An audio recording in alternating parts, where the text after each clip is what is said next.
जैसा कि हमने पिछले वीडियो में देखा था कि तियान हुओ झुंझे ने उस फियर्स स्पिरिट बॉडी को अपने फरनास में डालकर उसको रिफाइन करके अपने साथ उसे अपनी रिंग में लेकर वापस चले गए थे यहाँ तक। अब जियान अपनी स्टोरेज रिंग से युनसेन और ओल्ड ग्राउंड डेमन घोस्ट की बॉडी को बाहर निकाल लेता है और फिर जियान को युनसेन की बॉडी को देखकर थोड़ा गुस्सा आ जाता है, क्योंकि युनसेन जियान के क्लेन को खत्म करने ही वाला था इसलिए। और फिर जियान को यूनियन की याद आ जाती है, क्योंकि जियान ने जिस लड़की के साथ सबसे पहले उस गुफा में अपनी रोमांटिक रोमांस की कला का प्रदर्शन किया था वो बेचारी यूनियन ही थी। और जियान को यूनियन की याद आए भी क्यों ना, क्योंकि ये जियान का पहला रोमांस था। अब जियान दोनों बॉडी को देखकर कहता है कि मैं अपने मास्टर के लिए सबसे पावरफुल बॉडी को रिफाइन करूंगा, और इसलिए जियान अपने पपेट के लिए युनसेन की बॉडी यूज करने वाला था। लेकिन तभी जियान को याद आ जाता है कि युनलैंड सेक्टर के तबाह और युनसेन के मरने के बाद यूनियन जियान पर बहुत गुस्सा हुई थी, क्योंकि दोस्तों जियान ने उसके मास्टर का गेम बजा दिया था और इसलिए यूनियन युनलैंड सेक्ट की लीडर नहीं बनना चाहती थी, और इसी कारण से वह जियामा एम्पायर को छोड़कर चली गई थी। और अब जियान सेंटर प्लान्स जाने ही वाला है। तो अगर यूनियन जियान को फिर से मिल जाती है और अगर उसके अपने मास्टर को जियान की चापलूसी करते हुए एक कठपुतली के रूप में देख लिया, तो मुझे नहीं लगता है कि यूनियन फिर जियान का मुंह देखने भी वाली है।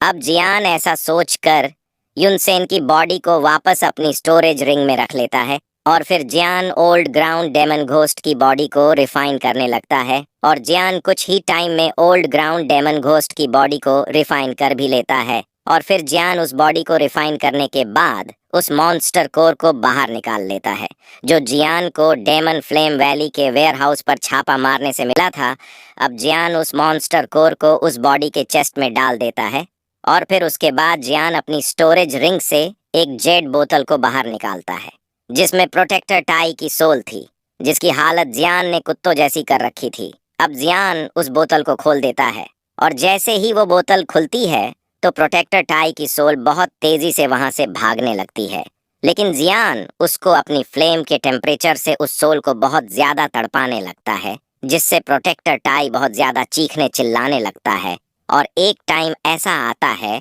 जब जियान अपनी फ्लेम का टेम्परेचर बहुत हद तक बढ़ा देता है, जिससे प्रोटेक्टर टाई अपनी बुद्धि खो बैठता है। और देखो दोस्तों, ये तो मुझे भी नहीं पता है कि टेम्परेचर बढ़ने से कोई अपनी बुद्धि खो बैठता है। ये तो वो राइटर ही बता सकता है कि ऐसा कैसे हुआ है, क्योंकि दोस्तों जियान ने यहाँ पर तो MBBS डॉक्टर को भी फेल कर दिया है। अब फिर जियान उस सोल को उस बॉडी के सर में डाल देता है और अपने पास से बहुत हाई ग्रेड के इंग्रेडिएंट्स को भी रिफाइन करने के बाद कुछ ब्राउन कलर का तरल निकलता है, और जियान उस तरल को उस बॉडी के साथ रिफाइन करने लगता है। और ऐसा करते करते जियान को 1 वीक लग जाता है। अब जियान अपनी आंखें खोलकर देखता है तो लगभग उसका स्काई डेमन पपेट रिफाइन हो ही चुका था।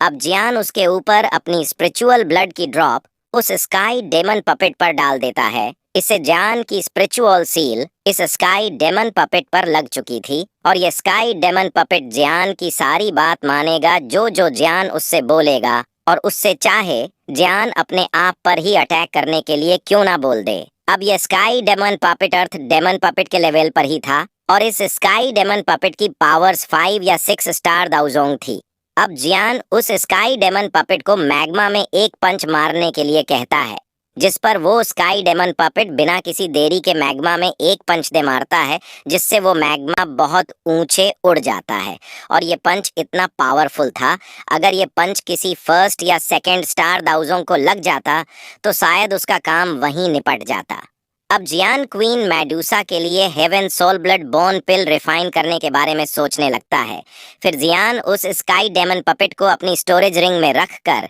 उस मैग्मा से बाहर आ जाता है, और जियान को हेवन सोल ब्लड बोन पिल रिफाइन करनी है। लेकिन इस पिल को रिफाइन करने के जियान के बस 50% ही सक्सेस चांस है, और जियान के पास जो मेडिसिन इनग्रीडियंट्स है वो बहुत ही रेयर मेडिसिन इनग्रीडियंट्स है। अगर जियान इस पिल को रिफाइन करने में फेल हो जाता है तो जियान के पास दूसरा मौका नहीं होगा कि वो इस हेवन सोला ब्लड बोन पिल को फिर से रिफाइन कर सके। इसीलिए सबसे पहले जियान उन सभी मेडिसिन इंग्रेडिएंट्स के एक एक पेयर को और लेने के लिए अपने भाई जियो ली को भेज देता है, ताकि अगर वो फेल भी हो जाए तो उसे एक चांस और मिल सके।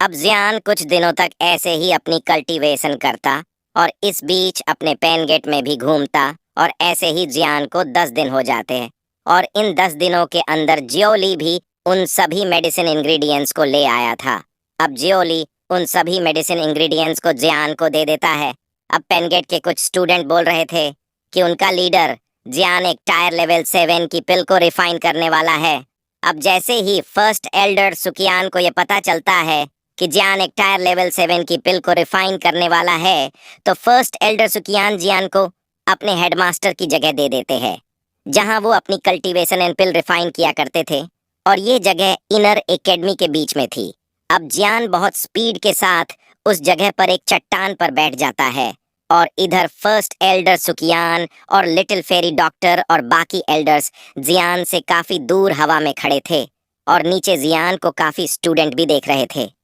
अब little fairy doctor first Elder सुकियान से कहती है कि क्या जियान इस पिल को रिफाइन कर पाएगा, जिस पर first Elder सुकियान little fairy doctor से कहते हैं कि ये तो नहीं पता, लेकिन अगर जियान ने इस पिल को रिफाइन कर लिया तो इस पिल के रिफाइन होने पर शायद लाइटिंग भी हो सकती है, और इसलिए हमने जियान को पिल रिफाइनिंग के लिए ऐसी जगह दी है। अब वू हाओ, हु जिया जो यू, शिनलैन और बाकी भी जियान को मंच पर बैठा देख रहे थे, और तभी वो हाओ कहता है कि जियान ऐसी पिल रिफाइन कर रहा है जो ब्लैक कॉर्नर रीजन में शायद ही किसी ने की हो। अगर जियान ये पिल रिफाइन कर लेता है तो जियान इस टायर लेवल 7 की पिल रिफाइन करने के कारण इस इनर एकेडमी में हमेशा के लिए फेमस हो जाएगा।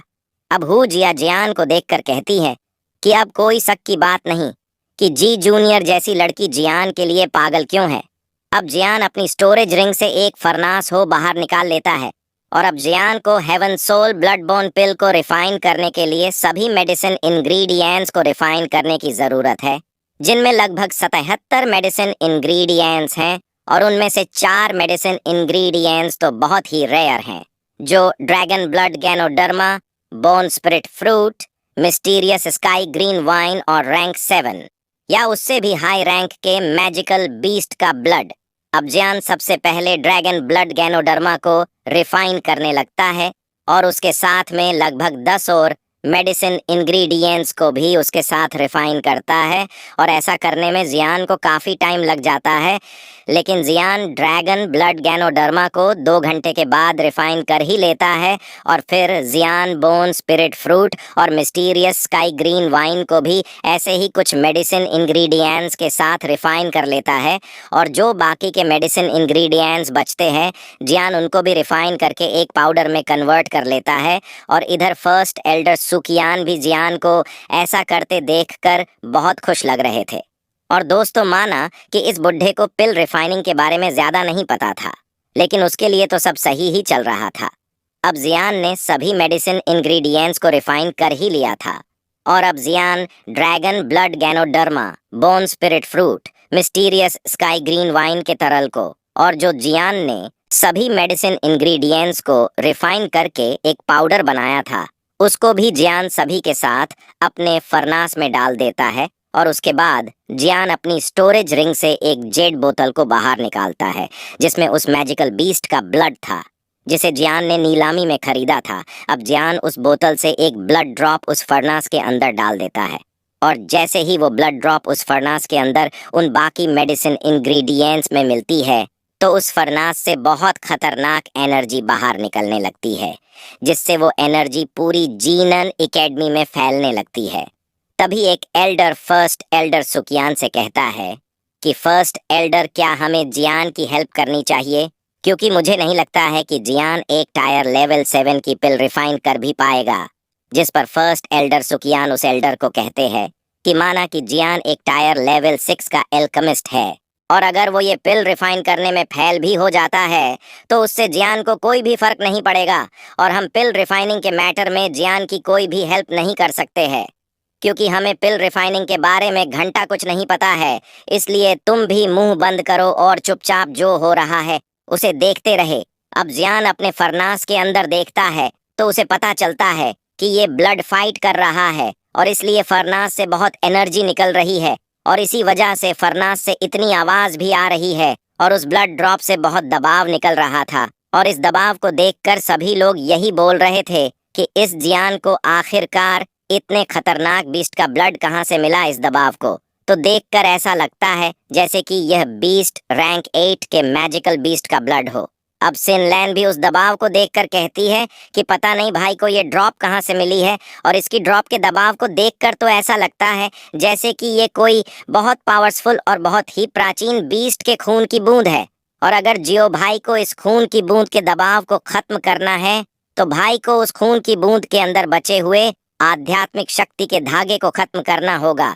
अब जियान उस बीस्ट के खून के दबाव को कम करने के लिए अपने पास से बहुत सारे मेडिसिन इंग्रेडिएंट्स को फरनास में डाल देता है और फिर उनको रिफाइन करने लगता है, और कुछ टाइम के लिए वो दबाव कुछ कम हो जाता है, लेकिन फिर से वो दबाव बढ़ने लगता है। और तभी लिटिल गर्ल जिया उस खून की बूंद के दबाव को देखकर जल्दी से जियान के पास आती है, और जियान लिटिल गर्ल जिया को वहां आते देखकर उससे कहता है कि पिद्दी लड़की, यहाँ तुम्हारा कोई काम नहीं है। जिस पर लिटिल गर्ल जिया जियान से बहुत कॉन्फिडेंस के साथ कहती है कि अगर तुम्हें इस खून की बूंद का दबाव खत्म करना है तो तुम्हें मेरे खून का यूज करना चाहिए।